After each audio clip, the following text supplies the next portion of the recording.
Magnus Carlsen menang skakmat, barangkali itu sudah biasa. Akan tetapi, bagaimana jika Magnus terkena skakmat? Kita akan melihatnya pada game ini. Game yang terjadi pada babak 8 besar kejuaraan dunia catur blitz tahun 2024. Lawan Magnus adalah musuh bebuyutannya dan juga kesayangannya, Hans-Moken Niemann. Hans-Moken Niemann memulai permainan dengan E4 dan Magnus bertahan dengan pertahanan Sisilia C5. Setelah kuda F3, Magnus menyembangkan kuda C6 dibalas dengan gajah B5.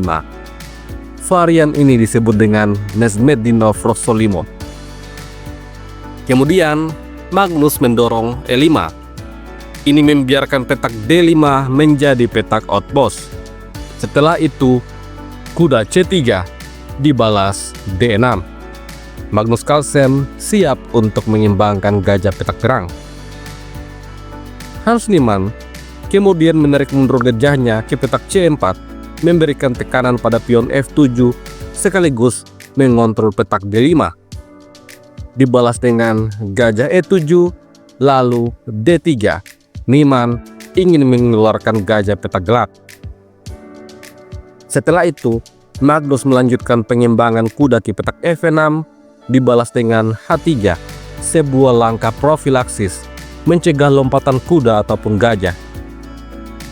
Di posisi ini, Magnus Carlsen memilih untuk rokade mengamankan rajanya. Selanjutnya, Hans Niemann menarik mundur kudanya ke petak H2, lalu Magnus menantang pertukaran gajah. Hans Niemann juga membalas dengan ajakan pertukaran kuda, akan tetapi tidak terjadi baku hantam sampai sini.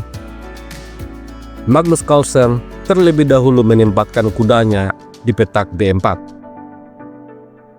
Hans Niemann lanjut mendorong pion A4, kemudian A6, persiapan mendorong B5. Di posisi ini, Hans Niemann menukar kuda. Setelah gajah makan kuda, kuda ke petak D5 kembali memberikan tekanan pada gajah. Kemudian, Magnus mulai membuat kesalahan. Dia mendorong B5 mengancam gajah. Hans Niemann menerima pion.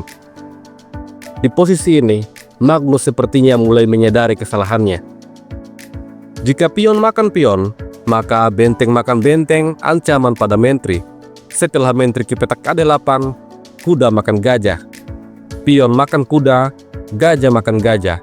Setelah kuda makan gajah, maka hitam punya struktur pion yang sangat buruk. Di level elit, struktur pion sangat berpengaruh. Kita kembali pada posisi ini. Oleh karena itu, Magnus Carlsen terpaksa mengambil pion dengan kudanya. Ini membuat kudanya jauh dari pusat permainan. Terlihat sangat sepele, namun di level elit, ini adalah masalah besar. Kemudian, gajah D2. Magnus menantang pertukaran gajah, namun Niemann menolak. Dia mengancam balik menteri. Setelah menteri ke petak B8, Hans Niemann rokade di sayap raja. Kemudian, raja bergeser ke petak H8. Hans Niemann lanjut menempatkan menteri di sayap raja untuk menyerang gajah. Lalu, gajah mundur. Kembali tantangan pertukaran gajah. Kali ini Hans Niemann menerima, dibalas dengan menteri makan gajah. Setelah itu, Niemann mulai mendorong pion F4, tantangan pada pion center.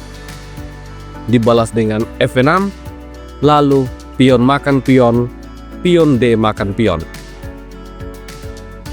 Pada posisi ini, ada sebuah langkah yang sangat menarik yang bisa dicoba oleh putih. Langkah itu adalah kombinasi dengan kuda makan pion F6. Selain mengancam skakmat, juga mengancam gajah. Jika benteng makan kuda, maka benteng makan benteng. Setelah menteri makan benteng, gajah makan kuda. Tentu saja jika pion makan gajah, maka benteng akan jatuh. Posisi ini adalah sebuah keunggulan untuk putih. Akan tetapi pada game sesungguhnya, Hans Niemann tidak menemukan langkah itu. Dia menempatkan raja di petak H2, langkah yang oleh engine dianggap sebagai langkah melewatkan kemenangan. Kemudian, Magnus menarik mundur kuda ke petak D6 mengancam gajah, dibalas B3, lalu A5. Hans Niemann menarik mundur kuda menantang adu gajah.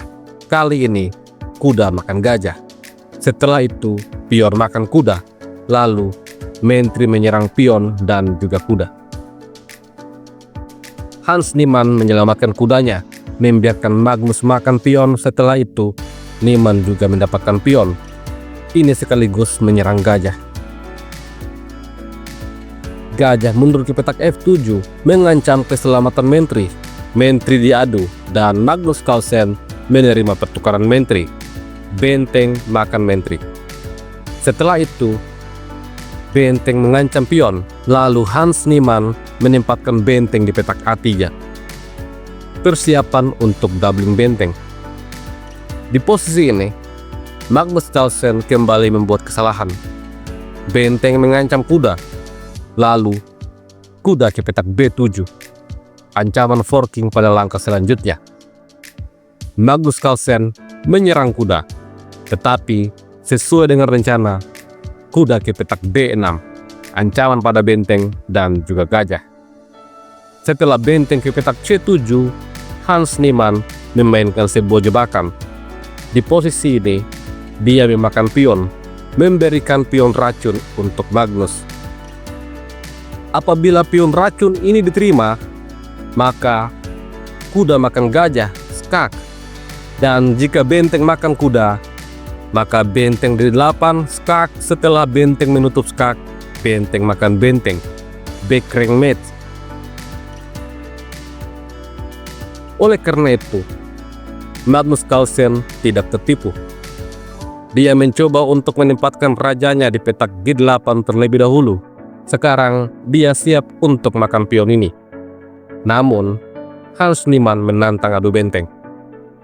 Benteng menyingkir ke petak A8, dibalas dengan kuda makan gajah. Sebuah langkah yang sebenarnya mengurangi keunggulan putih.